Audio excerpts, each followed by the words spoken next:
Minha diretoria está estabelecido de forma oficial o sentimento de fudeu em São Januário a partir da noite desta terça-feira. O Corinthians bateu o Vasco por 4-2 em São Januário, que mostra que o futebol é uma loucura, que o futebol não tem lógica nenhuma. Eu estou com problemas aqui com a câmera, vocês repararam, mas foda-se.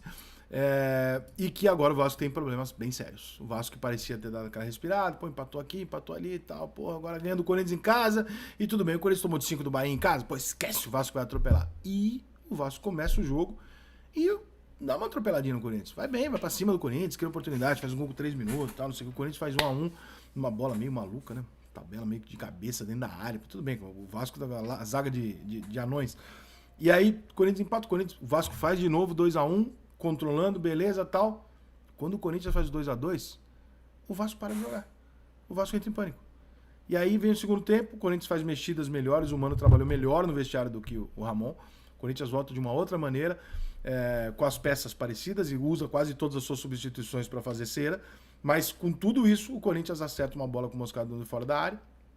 No momento do jogo em que o Corinthians e o Vasco ainda estavam com muito medo de perder, os dois ali estavam jogando muito mais com medo de perder do que vontade de ganhar, ao contrário do primeiro tempo foi bom.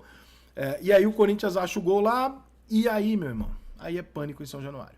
Aí o Vasco não consegue se comportar mais, o Vasco não consegue cruzar. O final do jogo do Vasco, ele é tão significativo assim para quem ouve assim teorias dessas do meio do futebol, né? Que se diz uma coisa muitas vezes que assim, você não pode cruzar a bola na área. A forma menos efetiva que você pode cruzar uma bola na área é a bola de frente para a defesa e em balão. A forma mais efetiva, ou você cruza raspando a bola pra ela ir girando, ou você cruza para alguém desviar, ou você cruza ou você bota a bola na cabeça de alguém. Mas jogar a bola pro meio da área com muito tempo para ela chegar na área é a pior bola que tem. Você tá jogando contra uma defesa posicionada muitas vezes com 8, 9 jogadores, treinados para aquilo, mais altos do que os atacantes normalmente, né? E a tua bola demora para chegar. O cara se posiciona, ganha no corpo e tira. Então a possibilidade de você fazer o gol de cabeça assim é muito pequena, se não for uma bola retomada, que você acha espaços dentro da área. Com o time postado na defesa, essa bola é quase que... Entendeu? O que o Vasco faz no final do jogo? Bolas assim na área o tempo inteiro. Então, sabe, é típico de desespero, porque todo jogador do Vasco sabe disso. Todo mundo sabe ali. O jogador do Vasco não é bobo, joga no Vasco, não é idiota. É desespero. A torcida já aquele frissonzinho de cada passe errado, aquele frisson de né, aquele barulhinho no final. Meu irmão, aquele ambiente de merda, e aí o Vasco se enrola, o Corinthians acha um gol no finalzinho pra matar e acaba saindo de lá com uma goleada. Esse jogo ele mostra duas coisas. Primeiro, esse Campeonato Brasileiro não tem o menor critério, não duvido em nada o Vasco da Gama ir lá e ganhar do Grêmio. Não duvido nada. Não duvido mesmo. Não duvido o Botafogo ser campeão, não duvido o Galo ser campeão, o Grêmio, sei lá eu. Não duvido de nada, mais nada. Mas é fato que na conta do Vascaíno, o empate hoje já era um resultado ruim. Na conta de todos os vascaínos, hoje eram 3 pontos para tentar fazer mais 3 ou 1 contra o Bragantino, se necessário, para evitar. Agora, talvez tenha que buscar um ponto, pelo menos, contra o Grêmio. E buscar um ponto contra o Grêmio lá não é a coisa mais agradável do mundo. Né? O Grêmio está num bom momento, o Vasco não. E o Vasco vai jogar desesperado e o Grêmio sabe disso. Então, todo esse contexto ainda chega no final do jogo, ainda tem uma outra burrice, que é claro que é sempre meia dúzia, mas sempre tem meia dúzia que perde demais a cabeça. Acho que perder a cabeça, cara, de verdade, assim, eu amo o futebol ao ponto de entender o torcedor que perde a cabeça. Porque o futebol é isso, né, mano? Você perde a cabeça, você fica mal, você fica nervoso e tal. E a graça do futebol tá aí. Só que aí quando você perde a cabeça e joga uma lata no gramado, você pode perder a cabeça e o público no último jogo, né, mano? Então eu espero que tenham tido bom senso dos caras pegarem ele e falar, aqui ó, foi esse aqui, polícia. Vou prender ele, não o Vasco, né? A torcida do Vasco. Porque se o Vasco jogar a última rodada contra o Bragantino, sem torcida, fica difícil, né? Eu sugiro ao Vasco o que eu sugeri na rodada passada. Tem jogos que eu acho que tem que ser no Maracanã. Mas São Januário é nosso caldeirão, Eu já sei tudo isso. O ponto é, você impacta no adversário diferente quando você joga no Maracanã lotado. É diferente. Então, por exemplo, Cruzeiro e Palmeiras. Se o Cruzeiro jogar com público no Mineirão lotado, é outro jogo pro Palmeiras. Mesmo que o time do Cruzeiro não seja qualificado para ganhar no Palmeiras. É outro jogo, irmão. Você tá enfrentando o Cruzeiro, a camisa do Cruzeiro, a história do Cruzeiro, a torcida do Cruzeiro, o ambiente dos caras e tal. É impactante você chegar no Mineirão e ver o Cruzeiro com 70 mil cruzeirenses. É impactante.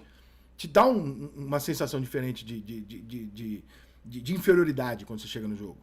Você jogar em São Januário, você sabe que a torcida do Vasco tá lá, que São Januário é uma pica, São Januário é foda, mas você sabe que se o Vasco não estiver ganhando, São Januário começa a virar um problema para os jogadores do Vasco. Todo mundo sabe disso há no mínimo 2, 3 anos. Faz 2, 3 anos que o Vasco reage assim em São Januário. Quando tá 2-2, o Corinthians começa a sentir isso e o Vasco começa a sentir. E vira aquele final igualzinho o final de Sampaio Correia. É o mesmo jogo. É o mesmo jogo. O Vasco não consegue fazer o óbvio, que é tocar uma bola de lado. Não consegue. Por quê? Porque tá nervoso, porque o São Januário, a torcida já tá puta. Entendeu? Já o fantasma da Série B, o cara... Esse jogo contra o Red Bull, eu acho que o Vasco tinha que tentar dar o jeito dele jogar no Maracanã. Como eu acho que tinha que ter jogado com o Corinthians no Maracanã. Que é pra chegar lá, meu irmão, Red Bull, cara, Red Bull tá bem, tá organizadinho. Só que ainda assim é o Red Bull. E aí, se o Red Bull, você chegar em Maracanã com 70 mil pessoas pra decidir contra o Vasco, é diferente. Você vai olhar e falar, caralho, isso aqui é o que quando eu era criança eu tinha medo. Isso aqui eu tinha medo. É psicológico, é mental, mas, cara, as derrotas do Botafogo são mentais, o segundo tempo do Vasco é mental.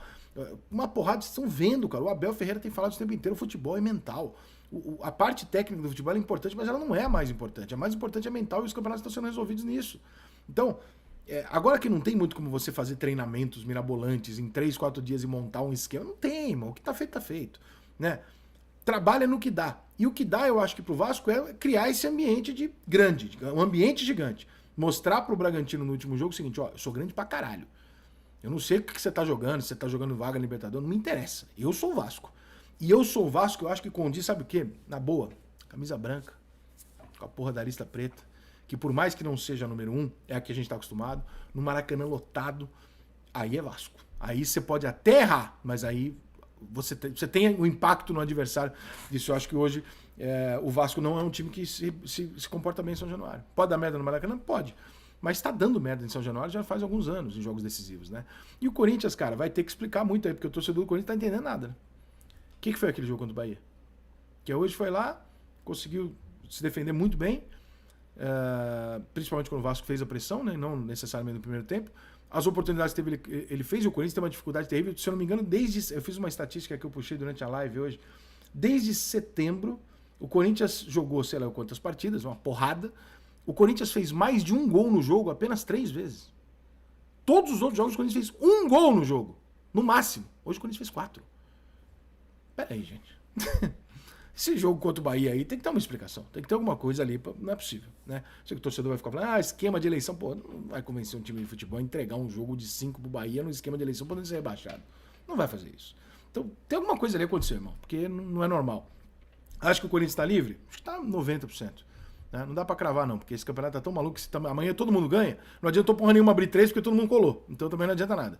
Né? Então, você tem que acompanhar os outros para saber. Amanhã a gente vai saber se o Corinthians está livre ou se o Corinthians está muito ainda embolado. Fato é que se o Corinthians não estiver livre, você pode começar a colocar outros times ali na briga também, até o São Paulo.